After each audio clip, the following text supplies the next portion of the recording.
जल्दी से रिकैप करते हैं अपन ने क्या पढ़ा है और फिर आज क्वेश्चंस करने वाले हैं।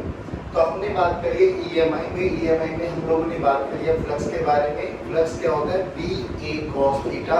बी होती है मैग्नेटिक फील्ड, ए होता है एरिया वेक्टर, थीटा होता है एंगल बिटवीन बी एंड ए। फिर हमने बोला था कि हमें बस एक चीज का ध्यान रखना है इस फॉर्मूले में कि जो एरिया होता है वो वाला काउंट करेंगे जो मैग्नेटिक फील्ड के अंदर होता है। पूरी कॉइल के एरिया से हमें कोई लेना देना, अगर आधा होगा अंदर तो आधा देखेंगे, अगर 1/4 होगा तो 1/4 देखेंगे और पूरा होगा तो पूरा काउंट कर लेंगे। सेकंड पॉइंट आपको क्या याद रखना है कि अगर आपके पास मैग्नेटिक फील्ड और एरिया वेक्टर में मैग्नेटिक फील्ड की डायरेक्शन आपको पता होगी, या तो इनवर्ड होगी या आउटवर्ड होगी। अगर आपको एरिया वेक्टर में चूज करने की प्रोबेबिलिटी मतलब चॉइस मिले तो आपको एरिया वेक्टर वो वाला काउंट कर लेना है जो मैग्नेटिक फील्ड के साथ एंगल 0 डिग्री बना रहा है। आप वैलिडिटी भी बना लोगे उसमें कोई दिक्कत आएगी नहीं, बट कोशिश करो 0 के साथ जाओ, फ्लक्स पॉजिटिव आ जाएगा। दूसरी चीज हम लोगों ने बात करी कि यहाँ पर जब जब फ्लक्स चेंज होगा तब तब ईएमएफ इंड्यूस होगा। सर्किट अगर कंप्लीट है तो करंट फ्लो करेगा। अब करंट हमें पता है magnetic effect of electric current में हम लोग ये पढ़ चुके हैं कि किसी भी कॉइल में अगर करंट फ्लो कर रहा है तो वो कैपेबल है, वो सक्षम है एक मैग्नेटिक फील्ड क्रिएट करने के। अब वो मैग्नेटिक फील्ड कैसे क्रिएट करेगा? या तो वो एंटी क्लॉकवाइज डायरेक्शन में करंट को फ्लो करा के बाहर की डायरेक्शन में दे देगा, या वो क्लॉकवाइज डायरेक्शन में करंट को फ्लो करा के अंदर की तरफ मैग्नेटिक फील्ड बना देगा। फिर हमने बात करी कि जब भी जो करंट इसमें प्रोड्यूस होगा दैट इज इंड्यूस्ड करंट। अब इंड्यूस्ड करंट के दो चीजें होते हैं, एक मैग्नीट्यूड होता है और एक डायरेक्शन होते हैं। तो यहाँ पे दोनों चीजों को बताने के लिए हमें दो लॉज का यूज करना होता है। आज हम बात करने वाले मैग्नीट्यूड के बारे में। तो मैग्नीट्यूड का लॉ दिया है फैराडे ने, और डायरेक्शन हम कल डिस्कस कर चुके थे कि करंट हमेशा ऐसी डायरेक्शन में फ्लो करेगा कि वो अपने होने वाले फोर्स को, जिसने उसको पैदा किया है, उसी को अपोज करेगा। और बहुत सिंपल से शब्दों में हम लोगों ने समझा था कि अपन को एक चीज चेक करनी कि फ्लक्स बढ़ रहा है या घट रहा है। अगर फ्लक्स बढ़ रहा होगा तो मैग्नेटिक फील्ड अपोज करने वाली है, यानी अगर हमारी इनिशियली मैग्नेटिक फील्ड अंदर की डायरेक्शन में है तो हमारा करंट किस डायरेक्शन में फ्लो करेगा कि मैग्नेटिक फील्ड बाहर की तरफ पैदा हो जाए। हाँ ना बोलो बच्चों? और अगर फ्लक्स घट रहा होगा तो मैग्नेटिक फील्ड उसको क्या करने वाला है? सपोर्ट। सपोर्ट का मतलब अगर इनिशियल मैग्नेटिक फील्ड इनसाइड है तो करंट भी ऐसे ही फ्लो करेगा कि वो मैग्नेटिक फील्ड अंदर ही बने। बाहर है तो करंट ऐसे फ्लो करेगा कि मैग्नेटिक फील्ड बाहर ही बने। तो हमने कल बहुत सारे वेरिएशंस देखे, अलग अलग पार्ट देखे कि कहाँ मैग्नेटिक, कहाँ डायरेक्शन एंटी क्लॉकवाइज थी, कहाँ क्लॉकवाइज थी। आज एक क्वेश्चन नोट कर लेते हैं। अच्छा क्वेश्चन है, बहुत इजी है। बोला कि एक हमारे पास रिंग है, राइट है, और ये हमारे पास मैग्नेट है। अब रिंग क्या होगा? मान लो ये रिंग है आपके पास और ऊपर एक मैग्नेट है, इसको मैग्नेट कंसीडर कर लो आप। ये मैग्नेट है, ये मैग्नेट का नॉर्थ पोल और नीचे ये रिंग है मेरे पास। डन? एक तरह समझ में आ गया।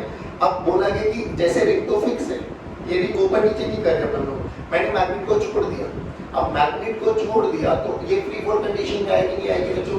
तो बोला गया कि इसकी एक्सेलरेशन बताओ क्या होगी? क्या इसकी एक्सेलरेशन ड्यू टू ग्रेविटी के ही बराबर होगी, या एक्सेलरेशन ड्यू टू ग्रेविटी से बड़ी हो जाएगी, या एक्सेलरेशन ड्यू टू ग्रेविटी से कम हो जाएगी? अब मैं आपको ना सोचने के दो तरीके बताता हूँ। एक तो ऐसे मानो कि इसके नीचे रिंग रख दिया है, और एक ये मानो कि इसके नीचे कुछ भी नहीं है। डन है? तो जब मैंने इसको छोड़ा जिसके नीचे कुछ भी नहीं है तो ये चुपचाप नीचे आएगी। तो उस केस में मैं बोल सकता हूँ जो कि ये फ्री फॉल कर रहा है तो इसकी एक्सेलरेशन ड्यू टू ग्रेविटी के ही बराबर है। लेकिन अब ध्यान से देखो बच्चों, जैसे ही नीचे आएगा, तुम्हें नहीं लग रहा नीचे आएगा तो क्या होगा? नॉर्थ पोल पास जा रहा है, यानी मैग्नेटिक फील्ड की स्ट्रेंथ बढ़ने वाली है। अगर मैग्नेटिक फील्ड की स्ट्रेंथ बढ़ने वाली है तो बताओ इसमें करंट फ्लक्स चेंज होगा नहीं होगा? होगा। फ्लक्स चेंज होगा तो ये बताओ फ्लक्स बढ़ रहा है या घट रहा है? बढ़ रहा है। अगर फ्लक्स बढ़ रहा है तो वो सपोर्ट करेगा, अपोज करेगा? अपोज करेगा। ध्यान से देख, रीजन क्या है? नॉर्थ पोल का पास जाना। तुम्हें नहीं लगता बच्चों ये अपने अंदर एक ऐसी मैग्नेट बनाएगा कि जिसका नॉर्थ पोल किधर बन जाए? ऊपर। अरे हाँ है ना बोलो? तो ये तो पक्की बात है ना कि ये नॉर्थ को रिपेल करेगा, यानी इसमें कुछ ना कुछ अपोजिशन क्रिएट कराएगा। तो एक्सेलरेशन जी से बड़ा रहेगा, जी से छोटा रहेगा, या जी के बराबर रहेगा? जी से छोटा रहेगा। अब ऐसे समझो, लेंस ने क्या बोला था? लेंस ने बोला कि वो हमेशा करंट हमेशा ऐसी डायरेक्शन में फ्लो करेगा कि अपने पैदा करने वाले कोर्स को ही अपोज करेगा। ना सोचिए मैग्नेट का नीचे गिरना, क्यों गिरती है कोई भी चीज नीचे? क्योंकि एक्सेलरेशन ड्यू टू ग्रेविटी है सर, ग्रेविटी उस पर फोर्स लगाती है। तो सोच अगर ग्रेविटी नहीं होती क्या ये नीचे आता? ग्रेविटी है तो नीचे आएगा ना, तो बेसिकली वो ग्रेविटी को ही क्या करेगा? अपोज। अरे हाँ है ना, बोलो। तो इस केस में acceleration is always less than acceleration due to, acceleration किसकी? एक्सेलरेशन ऑफ दिस वाली मैग्नेट जो ये नीचे गिर रही है। बात समझ में आ गई? अब दूसरा केस देखो। अब हमने क्या किया, अभी भी कॉइल हमारे पास फिक्स है, अब हमने ए मैग्नेट को नीचे की तरफ, अब ये नीचे आएगी। अब खुद सोच के बताओ, अगर ये नीचे आएगी तो मैग्नेट दूर जा रही है, मैग्नेट दूर जा रही है तो मैग्नेटिक फ्लक्स बढ़ रहा है घट रहा है? घट रहा है। अगर मैग्नेटिक फ्लक्स घट रहा है तो सपोर्ट करेगा फोर्स। क्या कह रहा है कि कौन सा पोल दूर जा रहा है? ये जाने नहीं देगा, तो कौन सा पोल? North pole. अरे हाँ ना बोलो, अरे हाँ ना बोलो बच्चों। तो रियलिटी में ये अपने डायरेक्शन, अपने नॉर्थ पोल को क्रिएट कर लेगा। अब नॉर्थ पोल का मतलब समझ में आता है, anti clockwise direction. South pole का मतलब समझ में आता है, क्लॉकवाइज डायरेक्शन। नहीं आया समझ में? तो रियलिटी में इस केस में भी पूछा गया कि बताओ एक्सेलरेशन ग्रेविटी से छोटा रहेगा या बड़ा रहेगा? तो इस केस में भी छोटा रहेगा। यानी मोरल ऑफ दिस स्टोरी क्या है, जब कभी भी ऐसे क्वेश्चन आ जाए, रिंग है, मैग्नेट है, कभी मैग्नेट को फिक्स कर देगा, रिंग को छोड़ देगा, करके देखो। मैग्नेट फिक्स कर दूं अगर मैं, सुनो इधर, मान लीजिए मैंने मैग्नेट फिक्स कर दी, ये रिंग है, मैंने बोला रिंग को छोड़ दिया। अब रिंग को छोड़ दिया, अब बोला क्या रिंग की एक्सेलरेशन बताओ। मैग्नेट फिक्स है बाबा, मैग्नेट फिक्स है, रिंग का ये मैग्नेट का नॉर्थ पोल समझ लो, ये साउथ पोल समझ लो। सोच अब रिंग नीचे आ रही है, अब रिंग नीचे है तो मैग्नेटिक फील्ड बढ़ रही है घट रही है? बढ़ेगी। मैग्नेटिक फील्ड जिस से बढ़ेगा तो फ्लक्स बढ़ेगा घटेगा? अभी भी बढ़ेगा। बढ़ेगा तो सपोर्ट करेगा फोर्स, अपोज करेगा तो नॉर्थ पोल के पास जा रहा है। तो कितनी लगता है ये अभी भी नॉर्थ पोल की आ रही है? हां ना बोलो, नहीं आया समझ में? तो अभी भी एक्सेलरेशन क्या रहेगी बच्चों? Less than g। तो इन सभी क्वेश्चंस में एक्सेलरेशन ड्यू टू ग्रेविटी हमेशा क्या रहती है? नहीं, acceleration of the magnet free fall जो भी ऑब्जेक्ट होगा वो हमेशा एक्सेलरेशन ड्यू टू ग्रेविटी से कम रहेगा। पहले इतना मतलब समझ में आया? तो ये हमारे पास प्लेन्स थी, मैंने कोशिश किया हर एक टाइप को कवर करने के लिए जितना हो सकता था। बाकी अब आप लोगों की प्रैक्टिस से जितने न्यूमेरिकल्स दिखाई दे, आप लोगों की बुक्स में ना पीछे very short answer type questions लिखे हुए, एक बार इनको सबको पढ़ लेना। 20 से 25 क्वेश्चन है, सब में डायरेक्शन कैलकुलेट करनी है। कभी मैग्नेट को आगे लेके आएगा, कभी कॉइल को कर देगा, कभी वायर वाले क्वेश्चन देखी थे, सारे के सारे क्वेश्चन तुझे लगेगा अरे वाह ये बहुत इजी है। तरीका गोल्डन रूल वही याद रखना, क्या? फ्लक्स को देखेंगे बढ़ेगा या घटेगा। फ्लक्स बढ़ रहा होगा तो मैग्नेटिक फील्ड अपोज करने वाली है, फ्लक्स घट रहा होगा तो मैग्नेटिक फील्ड अपोज करने वाली। तो अगर इधर अंदर है तो बाहर बना देगा और बाहर है तो, और सपोर्ट करेगी तो अंदर है तो अंदर और बाहर है तो दैट्स इट। बोले ना समझ में आया? अब आते हैं कि सर ठीक है ये क्वेश्चन हमने पहले डायरेक्शन हमें पता लगी ना, बात करते हैं कि कितना current, magnitude of current, magnitude of current दिया फैराडे ने। अब जो ये पढ़ रहे थे ना, जब जब फ्लक्स चेंज होगा तब तब ईएमएफ इंड्यूस होगा, वो बाबा नहीं बोला। अब बोला उन्होंने कि जो इनिशियल तो ई इंड्यूस होगा, ई इंड्यूस, बस ये इधर देखो, ई इंड्यूस जो इंड्यूस होगा वो दो तरीके से हो सकता है, एक एवरेज और एक इंस्टेंटेनियस। तो average, E average, induced average potential difference is minus delta phi by delta t. Basically वही rate of change of flux, कि flux with respect to time change हो रहा है या नहीं हो रहा। अगर with respect to time change नहीं हो रहा तो उसमें कोई ईएमएफ इंड्यूस्ड, पर याद करो। और ई इंस्टेंटेनियस कितना हो जाएगा बाबा? d phi by dt, d phi by d phi by जब जब फ्लक्स चेंज होगा, अरे फ्लक्स का change basically rate of change of flux के बारे में चर्चा करेंगे। अब ये माइनस साइन क्या बताता है? ये माइनस साइन वो डायरेक्शन को बताता है कि वो हमेशा ऐसे करेगा कि वो अपोज करने वाला है। अभी एक इलस्ट्रेशन दूंगा तो ये समझ में आ जाएगा। अब तो एक बात बता, एक मुझे बहुत सिंपल सी बात बताना, मान लो ये मेरे पास एक कॉइल है, देखो मैं ये नेगेटिव साइन समझा रहा हूँ, हालांकि नेगेटिव साइन मैं यहाँ से भी बता चुका हूँ, बट एक बार यहाँ पे और समझ लो कि सर ये इंड्यूस्ड ईएमएफ नेगेटिव का क्या मतलब है। आई टेल यू, सोच करंट ऐसे फ्लो कर रहा है, सोच करंट ऐसे फ्लो कर रहा है। अगर करंट ऐसे फ्लो कर रहा है तो मैं मान सकता हूँ यहाँ पर एक ऐसी बैटरी लगी हुई है। अरे हाँ ना बोलो भाई, बैटरी के हायर पोटेंशियल से हम मान के चलते कि करंट फ्लो कर रहे हैं। अब सोच अगर करंट ऐसे फ्लो कर रहा है तो मैग्नेटिक फील्ड किधर है? मैग्नेटिक फील्ड किधर है? सारे बोलो भाई, मैग्नेटिक फील्ड अंदर है। नहीं आया बेटे समझ में? अरे हाँ ना बोलो। सोचो करंट बढ़ रहा है, सोचो करंट बढ़ रहा है, यानी जो ये सोर्स है ये मैग्नेटिक फील्ड का सोर्स है, ये वाला। दैट है, बिल्कुल समझ में आ गया। इसके अंदर मैंने एक कॉइल रख दी बाबा, मैंने एक कॉइल रख दी, कॉइल रख दी मैंने। करंट बढ़ रहा है, मैग्नेटिक फील्ड बढ़ रहा है, करंट बढ़ रहा है, मैग्नेटिक फील्ड बढ़ रहा है, तो बताओ फ्लक्स बढ़ेगा घटेगा? बढ़ेगा घटेगा? बढ़ेगा। सपोर्ट करेगा अपोज? सपोर्ट करेगा अपोज। यानी करंट कैसे चलेगा? Anti clockwise. Anti clockwise direction का मतलब समझ। तुम्हें नहीं लगता कि ये बैटरी कुछ ऐसी नहीं बन जाएगी? अरे हाँ ना बोलो, अरे हाँ ना बोलो, अरे हाँ ना बोलो। रियलिटी में तो जो इंड्यूस्ड ईएमएफ होगा ना, जो वहाँ पहले ईएमएफ था उसको अपोज करने वाला, दैट्स इट। अब यहाँ पे एक रीजन समझ मेरे पास, ये माइनस साइन मैं ऑलरेडी बता चुका हूँ कि नेगेटिव रेजोनेंस में यही बोला। तो हम जो भी बात करेंगे वो किसके बारे में बात करेंगे? मोड के बारे में, मैग्नीट्यूड के बारे में, क्योंकि डायरेक्शन हम ऑलरेडी निकाल चुके हैं। हाँ या ना बोल बच्चों, डन है ना? अब मेरी बात कर रहा हूँ, बहुत सिंपल से शब्दों में बात कर रहा हूँ। जब ये सब चीजें आ गई ना, देखो यहाँ पे दो चीजों में बात करने वाले, एवरेज और इंस्टेंटेनियस। अब एवरेज निकालना सिखा देता हूँ, इंस्टेंटेनियस निकालना सिखा देता हूँ। मान लो मेरे पास flux as a function of time given है 2t² प्लस 2t, है ना बच्चों? बोला गया find E average between t equal to 0 से लेके t इक्वल टू 2 से। बच्चे प्लीज पे अटेंशन, ये बोला गया मुझे E एवरेज कैलकुलेट करना है। बच्चों जब भी ये E एवरेज का फॉर्मूला आएगा, दैट इज अब मैग्नीट्यूड के बारे में बात करें क्योंकि डायरेक्शन हम ऑलरेडी कैलकुलेट कर चुके हैं, वो हमें पता लग जाएगा कि मैग्नेटिक फील्ड घटेगा बढ़ेगा जो भी होगा। तो इसका फॉर्मूला होता है बच्चों flux final minus initial divided by T final minus T initial, that's it. अब कैसे निकाले सर ये फ्लक्स फाइनल? देखो जो ये रेंज है आपके पास, ये रेंज देखो t equal to 0 initial time, t equal to 2 final time. चुपचाप इनिशियल टाइम को ना इसमें रखो। जैसे इनिशियल टाइम को यहाँ पे रखेंगे तो q इनिशियल पता लग जाएगा आपको। जल्दी बोलो q इनिशियल कितना बन गया? 0। अरे सारे बोलो भाई, सारे बोलो। अब दोबारा t की वैल्यू 2 पुट करो तो q फाइनल हमें 5 फाइनल पता लग जाएगा। 4 into 2 8 प्लस 4 12, तो ये फ्लक्स फाइनल आ गए 12। रखो वैल्यू, तो 12 minus 0 by 2 minus 0, that's it 6 volt. अरे हाँ ये ना बोलो, राइट? तो हाँ ईएमएफ है ना, तो वोल्ट में आएगा। बात समझ में आई? तो अब ये क्वेश्चन ऐसे कर सकते हो। बाकी बात कि अगर आपको एवरेज पूछा जाए तो 0 और उसके इनिशियल और फाइनल रेंज आपको दे रखी होगी। इनिशियल पुट कर देंगे इनिशियल फ्लक्स मिल जाएगा, फाइनल पुट कर देंगे फाइनल फ्लक्स मिल जाएगा। वैल्यू रखेंगे फॉर्मूले में, विल गेट E एवरेज।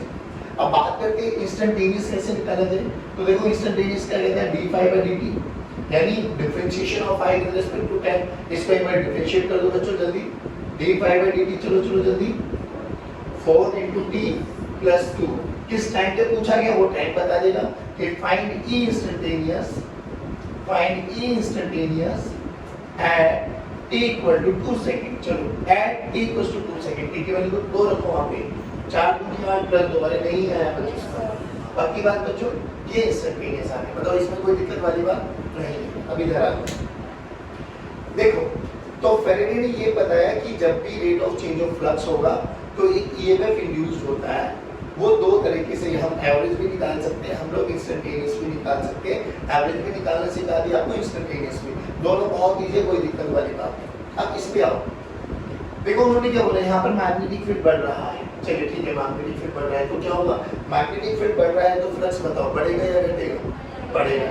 अब बच्चों एक चीज अब मान के चलने वाले हैं कि जो भी न्यूमेरिकल्स हम करने वाले हैं उनमें सभी में capital R radius of the ring होगा और स्मॉल r, वो हम मानेंगे कि उस रिंग का अपना एक रेजिस्टेंस है। अब देखो, अगर मुझे एक बात बताओ, अगर हम लोग करंट इलेक्ट्रिसिटी को थोड़ा सा याद करें, अगर मैं तुम्हें ऐसे दे दूं कि ये एक कॉइल मतलब एक रेजिस्टेंस है, इसके अक्रॉस मैंने पोटेंशियल डिफरेंस लगा दिया V, तो बोलो इसमें कितना करंट जाएगा? क्या तुम नहीं निकाल सकते बच्चों? करंट का फॉर्मूला क्या हो जाएगा बच्चों? V बाय, ये बड़ा ओम्स लॉ है, हां ये बोलो। अब सेम ऐसे देखो, बस सिंपल सी बात है, थोड़ा सा अपना विजुअलाइजेशन देखना। फ्लक्स बढ़ रहा है या घट रहा है? बढ़ रहा है, तो बताओ सपोर्ट करेंगे या अपोज करेंगे तो करंट ऐसे फ्लो करेगा कि अपने ही कोर्स को अपोज करेगा। नहीं है तो करंट बताओ किस डायरेक्शन में? Anti clock. अब ध्यान से देख, करंट ऐसे चल रहा है। अगर बच्चे करंट ऐसे चल रहा है तो क्या मैं इस वाली कॉइल को ऐसे बना सकता हूं कि एक कॉइल में इधर एक बैटरी लगी हुई है E वोल्ट की, इसमें करंट चल रहा है I, और I का फॉर्मूला क्या हो जाएगा? E by R, E by, सारे बोलो बच्चों, E बाय टी बाय, और आई एवरेज अगर कोई मेरे से पूछे तो आई एवरेज का फॉर्मूला क्या हो जाएगा, ई एवरेज बाय, और आई एवरेज आई इंस्टेंटेनियस पूछे तो आई ई इंस्टेंटेनियस बाय। आप देखो आई एवरेज, देखो आई एवरेज क्या हो जाएगा बच्चों, ई की वैल्यू का रख दो ई एवरेज बाय, सारे बोलो, और आई इंस्टेंटेनियस क्या हो जाएगा बच्चों, ई इंस्टेंटेनियस बाय। नहीं आया बच्चों, पक्की बात, श्योर, बहुत इजी क्वेश्चन। अब यहाँ पे रख दो delta phi by delta t, रखो यहाँ पे, देखो फॉर्मूला क्या बन गया, यहाँ पे आ जाएगा delta phi by delta t, और यहाँ पे क्या बन जाएगा बच्चों, 1 by r d phi by d t. सभी बच्चे बताए, आए नहीं आए समझ। अब देखो इसमें क्या पूछा गया, अब एक क्वेश्चन करते हैं। बोला गया कि यहाँ पर मेरे पास मैग्नेटिक फील्ड है ये वाला, पहले तो ध्यान से देख मैग्नेटिक फील्ड वेरिएबल है या कांस्टेंट है, वेरिएबल, क्योंकि मैग्नेटिक फील्ड देखो बी नॉट टी का फंक्शन दे दिया, और टाइम कभी भी कांस्टेंट रहने वाला नहीं है, तो टाइम लगातार चेंज होगा। बोला गया find I at t equals to 2 second. अब find I at t equals to 2 second में बताओ ये इंस्टेंटेनियस पूछा गया या एवरेज पूछा गया, इंस्टेंटेनियस। ध्यान से रखना इंस्टेंटेनियस पूछा जाता है कि एक पर्टिकुलर टाइम पर, एवरेज पूछा जाता है पूरी की पूरी रेंज पर। देखो t इक्वल टू 0 से t इक्वल टू 2, यानी 0 से लेके 2 सेकंड जब हुआ है तो कितना ई एवरेज ईएमएफ डेवलप हुआ है। बोला गया जब 2 सेकंड हुआ है तो कितना हुआ है, तो दोनों में डिफरेंस है। अब एक चीज तो समझ में आ गया, क्या निकालना है, आई, आई की वैल्यू बोल, आई इंस्टेंटेनियस निकालना है, हां ना बोलो, आई इंस्टेंटेनियस अभी निकाला, जल्दी बोलो, 1 बाय आर, ये आर रेडियस है ना बच्चों, नहीं रेजिस्टेंस क्या है बच्चों, ये ध्यान रखना थोड़ा सा, d5 बाय। अब एक चीज समझ में आ गया, अगर मैं यहाँ पर flux as a function of time निकाल पाया, प्लीज पे अटेंशन, अगर मैं यहाँ पे flux as a function of time निकाल पाया, flux as a function of time निकाल पाया, तभी तो मैं d5 बाय dt करूंगा। अगर फिर से फ्लक्स इंडिपेंडेंट आ गया टाइम का, यानी वो कह सकता हूँ कि फ्लक्स कांस्टेंट है, ऐसा बोला गया कि फ्लक्स, इधर देखो बोला गया फ्लक्स मेरे पास 5 वेबर, फ्लक्स की यूनिट बोलो, वेबर पर वेबर, हाँ वेबर होता है, फ्लक्स की यूनिट वेबर। बोला गया फ्लक्स 5 वेबर है, और बोला गया फ्लक्स 5 into t वेबर है, दोनों सेम डिफरेंट, वो फ्लक्स 5 वेबर का मतलब वो कांस्टेंट है, ये वेरिएबल है। सोचो अगर फ्लक्स वेरिएबल होगा तभी तो मैं ईएमएफ निकाल पाऊंगा, ईएमएफ निकाल पाऊंगा तभी तो मैं करंट निकाल पाऊंगा, हाँ ना बोलो। तो मुझे क्या पता होना चाहिए, आई निकालने के लिए flux as a function of time मुझे पता होना चाहिए, नहीं आया समझ में। अब देखो क्या बोला गया, फ्लक्स का फॉर्मूला बोलो भाई, फ्लक्स का फॉर्मूला बोलो v into a into cos theta, नहीं आया। अब ध्यान से देखो ये कॉइल है बच्चों, एक कॉइल में मैग्नेटिक फील्ड अंदर है बच्चों, मैग्नेटिक फील्ड अंदर है तो इसका एरिया वेक्टर भी अंदर मान सकता हूं, तो बोलो इनिशियली थीटा की वैल्यू, इनिशियली थीटा की वैल्यू, चलो तो थीटा की वैल्यू यहां पर 0 रख दी मैंने, तो थीटा की वैल्यू 0 रख दी, तो flux as a function of time देखो बच्चों, v की वैल्यू रखो v not t square plus 2t, नहीं आया। एरिया ऑफ द कॉइल देखो, area of the coil pi into capital R का स्क्वायर, क्या ये flux as a function of time आ गया। तो अब तो कुछ भी नहीं करना, हमें क्या करना है, d5 बाय dt निकालो बच्चों, d5 बाय dt करो एक बार जल्दी जल्दी, v not 2t plus 2 into pi r square, नहीं आया बच्चों। अरे क्या ये आपका ईएमएफ आ जाएगा बच्चों, t की वैल्यू को यहाँ पे 2 पुट कर देंगे बच्चों, तो 2 2 जा 4, 4 प्लस 2 6, तो कितना आ गया बच्चों हमारे पास e 6 v not into pi r square, नहीं आया बच्चों। लेकिन ये तो ई इंस्टेंटेनियस आया, हमें तो क्या निकालना है, आई निकालना है, तो क्या करो r से डिवाइड कर दो, डिवाइडेड बाय r, नहीं आया बच्चों। क्या यही आपका आंसर आ जाएगा, पक्की बात। दोबारा देखो, जब कभी भी ऐसे न्यूमेरिकल्स आते हैं, न्यूमेरिकल्स बहुत इजी लगने वाले, कोई परेशान होने की आवश्यकता नहीं। हमेशा आपको क्या करना है, सबसे पहला स्टेप आपको flux as a function of time निकालना है। अगर आप flux as a function of time निकाल पाए, फिर तो कुछ भी पूछ, मुझे डिफरेंशिएशन भी आता है, मुझे एवरेज निकालना भी आता है, मुझे इंस्टेंटेनियस निकालना भी आता है, मुझे इतना भी पता है ई पता लग जाएगा तो रेजिस्टेंस से डिवाइड कर दो, करंट भी पता लग जाएगा। बट तुम्हें समझ में बाकी बात। चलिए अब जो ये क्वेश्चन पढ़ रहे, पहले तुम्हें एक चीज बताता हूँ, सुनो क्वेश्चन में क्या बोला गया। अभी हमने पहले क्वेश्चन में क्या पढ़ा था, आई निकालना था। अब एक क्या बोला गया, find charge flow in the loop in t not second. बोले तो t इक्वल टू 0 से लेके t equal to t not time, कुछ भी time, it may be 10 second, may be 5 second, may be 4 second. बोला कि उस पूरे प्रोसेस में इस लूप में से कितना चार्ज फ्लो करके गया। बट पहली बात तो ये तो पता लगना चाहिए कि इस लूप में करंट फ्लो किया भी है या नहीं किया।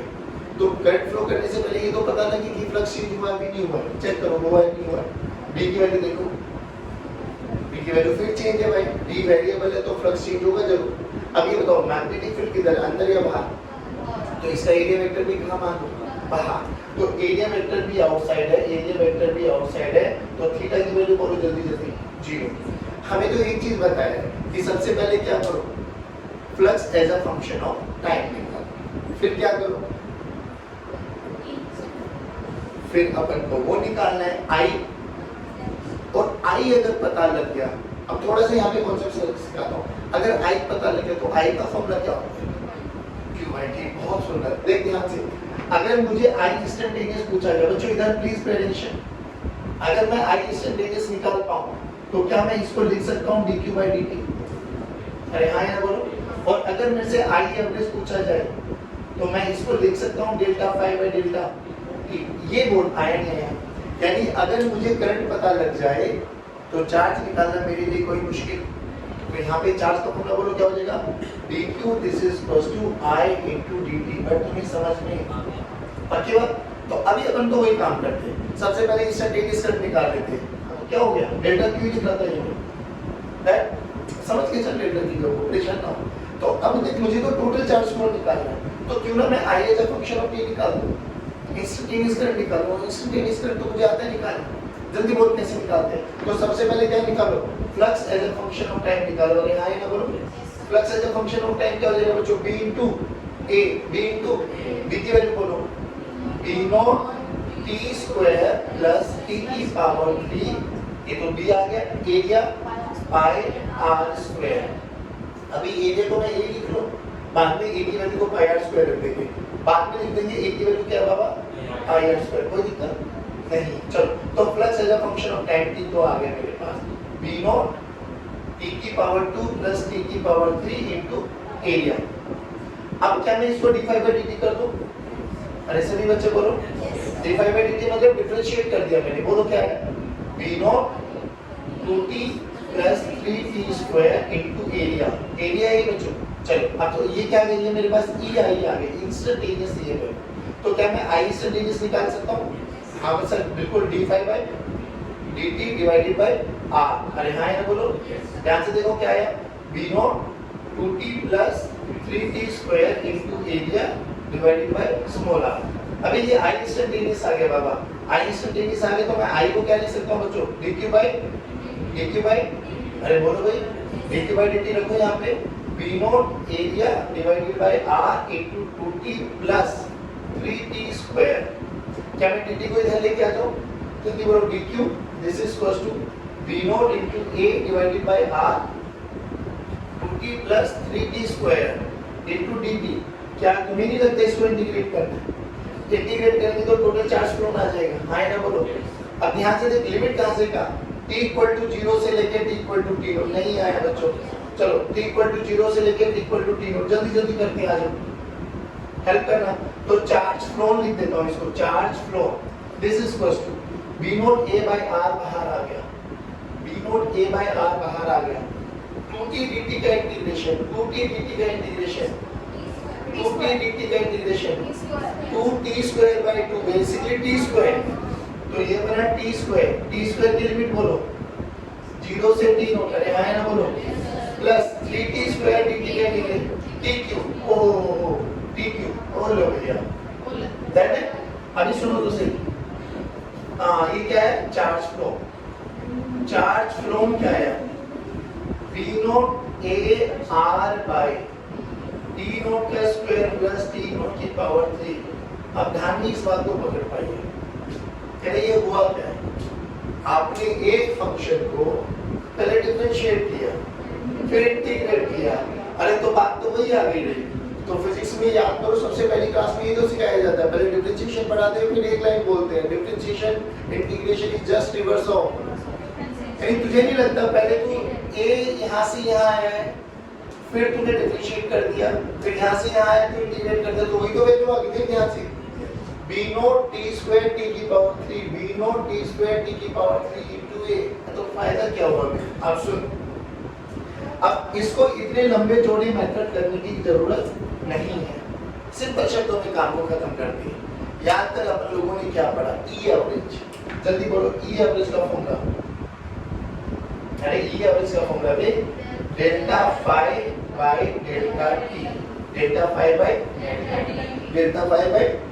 अब बाबा एक बात बताओ, आई एवरेज का formula change in flux, I average का formula delta Q by delta t, delta Q by delta Q by delta Q by. ध्यान से देख, ई एवरेज को मैं आई की टर्म्स में क्या लिख सकता हूँ? E average this is equal to I into R, यानी आई एवरेज को मैं ये भी लिख सकता हूँ I average this is equal to E average by R. अरे हाँ है ना बोलो, अरे हाँ है ना बोलो बच्चों। अब ध्यान से देखो बच्चे, आई एवरेज को मैं ये लिख दूं, लिखो ध्यान से, तो I average is nothing but E average by R, this is equal to delta phi मतलब delta Q by delta t. E average की वैल्यू क्या है? Delta phi by delta t रखो यहाँ पर, तो delta phi by R delta t this is equal to delta Q divided by delta t. Delta t ने delta t को मारा तो डायरेक्ट जाएगा चार्ज फ्लो। ये डेल्टा क्यू क्या है बच्चों? Delta Q is your charge flow. तो चार्ज फ्लो का फॉर्मूला क्या आ गया बच्चों? Change in flux divided by resistance of the wire. Direct ये फॉर्मूला आ जाएगा। अभी ये बहुत छोटा चेंज हो गया, छोटा चेंज, तो dq की वैल्यू क्या हो जाएगी?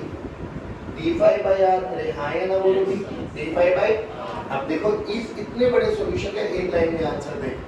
अब ध्यान से देख, t इक्वल टू 0 पर, t इक्वल टू 0 पे b की वैल्यू, t इक्वल टू 0 पे b की वैल्यू, t इक्वल टू 0 पे b की वैल्यू 0। तो initial flux 0, initial flux t equal to t naught पर b की वैल्यू, तो फाइनल फ्लक्स देखो b नॉट,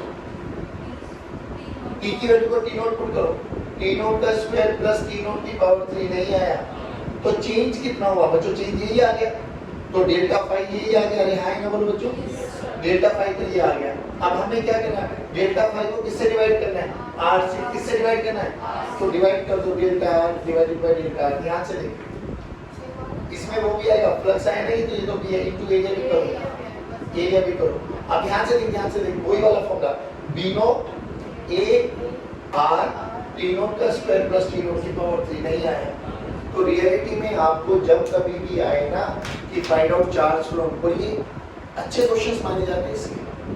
अगर ये फॉर्मूला याद है तो तू एक लाइन में आंसर दे सकती है, नहीं तो कोई दिक्कत नहीं, थोड़ा सा तुझे मैथमेटिकली क्वेश्चंस को सोल्व करना पड़ेगा कि लॉजिकली समझ में आना चाहिए। Phi as a function of t पता है तो e निकाल सकते हैं, e पता है तो i निकाल सकते हैं, i को dq by dt लिख के इंटीग्रेट कर दो।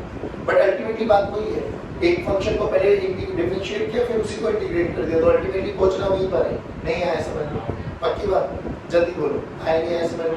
क्या आपको function flux as a function of time given है? क्या किसी भी इंस्टेंट पर और किसी भी इंटरवल के बीच में आई इंस्टेंटेनियस और आई एवरेज कैलकुलेट कर सकते हो? क्या आप क्यू एवरेज निकाल सकते हो? क्या आप क्यू इंस्टेंटेनियस भी निकाल सकते हो? देखो फॉर्मूला ये बचेगा d phi by r, d phi by नहीं आया, तरीका वही है, कोई दिक्कत, कोई परेशानी, कोई कष्ट? श्योर? पक्की बात? देखो देखो, पहला क्वेश्चन बोला गया है, पहली बात ये बताओ, इसको ऐसे घुमाऊंगा तो फ्लक्स चेंज होगा नहीं होगा? होगा। क्यों? क्योंकि थीटा चेंज हो रहा है। इनिशियली देख बच्चों, मैग्नेटिक फील्ड किधर है? बाहर। मैग्नेटिक फील्ड किधर है? एरिया वेक्टर भी किधर मान लिया? बाहर। तो थीटा बोलो 0 डिग्री। तो इनिशियल फ्लक्स बोलो, initial flux b into a, b into तो b into a, और cos 0 कितना हो गया बाबा? 1, तो b into a नहीं आया। जब बच्चों इसको रोटेट करा के कितने डिग्री पे बोला गया? तो अब b तो अभी भी बाहर है, बट क्या अब एरिया वेक्टर अंदर हो गया? तो थीटा की वैल्यू 180 डिग्री हो गई। तो फाइनल फ्लक्स बोलो b into a into cos 180 नहीं आया बाबा, तो माइनस b हो गया बच्चों। प्लस का चेंज निकालना तो फाइनल माइनस इनिशियल निकाल दो, माइनस b है माइनस b, तो -2 की मैग्नीट्यूड की बात करते हैं, क्योंकि डायरेक्शन तो करंट की डायरेक्शन तो अपन लोग अब I2 से निकाल सकते हैं। तो चेंज इन फ्लक्स कितना है, बोलो भाई 2BA। ध्यान से देख, चेंज इन फ्लक्स आ गया बच्चों। अब हमें निकालना है चार्ज फ्लो, क्यों फ्लक्स का चार्ज फ्लो का फॉर्मूला बोलो, डेल्टा फाई बाय आर। बस खत्म, आंसर नहीं आया। अरे बोलो भाई, अरे सच्ची बोलो, श्योर भाई। डेल्टा फाई क्यों हटा दे भाई, डेल्टा फाई बाय आर ही तो चार्ज फ्लो होता है, डेल्टा फाई बाय आर ही तो चार्ज फ्लो होता है बच्चों। चलो इधर देखो, वेरी अच्छा क्वेश्चन, बहुत अच्छा क्वेश्चन। अच्छा क्वेश्चन इसलिए नहीं कि तुम पे नहीं हो पाएगा, अच्छा क्वेश्चन इसलिए कि शायद तुम्हें वो फॉर्मूला ना पता हो। बस ये बता दो मुझे कि जब ये घूमने वाला है, जब ये घूमेगा, पहले देखो हाफ रिंग है, हाफ रिंग है तो अभी मैग्नेटिक फील्ड में है क्या, नहीं, फ्लक्स 0। बट जब ये घूमेगा तो तुझे इतना तो समझ में आना चाहिए ना, घूमेगा तो ये कुछ एंगल ओमेगा से दे दिया, तो यानी कुछ इंस्टेंट के बाद, टी के बाद, तो तुझे नहीं लगता ये कुछ ऐसे हो जाने वाला बच्चों? अरे हाँ यार बोलो, पक्की बात। अब जब ऐसे हो जाएगा तो कुछ टाइम के बाद ये पूरा आधा इधर आ जाएगा, फिर वो बाहर निकल जाएगा, वो एक अलग बात है। लेकिन अब मुझे पता लगे कि भाई इतना घुमाए, ये थीटा है। अब ध्यान से देख, थीटा की वैल्यू क्या होता है, थीटा एंगुलर डिस्प्लेसमेंट होता है बच्चों। एंगुलर डिस्प्लेसमेंट का फॉर्मूला होता है omega angular speed into time, तो ओमेगा इनटू टी। अब जो ये एरिया होता है ना बच्चों, ये सेक्टर एंगल का एरिया होता है, सेक्टर एंगल का एरिया। ये जो एरिया का फॉर्मूला तुम्हें शायद बताओ, शायद ना बताओ, अगर पता है तो देख लो। ये जो एरिया होता है ये होता है 1/2 r square into theta, that's it, 1/2 r square into theta. अब बोलो किसी भी सेट पर फ्लक्स का फॉर्मूला, जल्दी बोलो, फ्लक्स का फॉर्मूला हो जाएगा b into a। अरे हाँ यार बोलो बच्चों, b की वैल्यू b मान लो, तो b और a की वैल्यू बोलो half r square into theta, तो b की वैल्यू बोलो b/2 r स्क्वायर, थीटा की वैल्यू ओमेगा। देख तुझे देख के ध्यान से नहीं समझ पाएगा, flux as a function of time आ गया। अबे अगर flux as a function of time आ गया तो क्या तू इसको डिफरेंशिएट नहीं कर सकता? जल्दी बोलो e की वैल्यू बोलो, तो b/2 as it is, r square as it is, omega t का विद रिस्पेक्ट टू t 1 नहीं आया बच्चों, ये e आ गया बच्चों। क्या अगर इसका रेजिस्टेंस r की 1 है तो क्या मैं यहाँ पे करंट नहीं निकाल सकता? ध्यान से देख, I का फॉर्मूला क्या आ जाएगा, e बाय, अरे e बाय, तो b r square omega by 2r। ध्यान से देख, ये बताइए करंट कांस्टेंट है या वेरिएबल? करंट कांस्टेंट है या वेरिएबल? देखो मैग्नेटिक फील्ड कांस्टेंट है, radius of the ring constant है, जिस वेलोसिटी से घुमाया जा रहा है वो कांस्टेंट है, टू कांस्टेंट है, r कांस्टेंट है, तो करंट भी कैसा रहेगा? बट तुम्हें समझ में ही। चलो विद्यार्थियों, आज की कक्षा को समाप्त करते हैं। जय हिंद।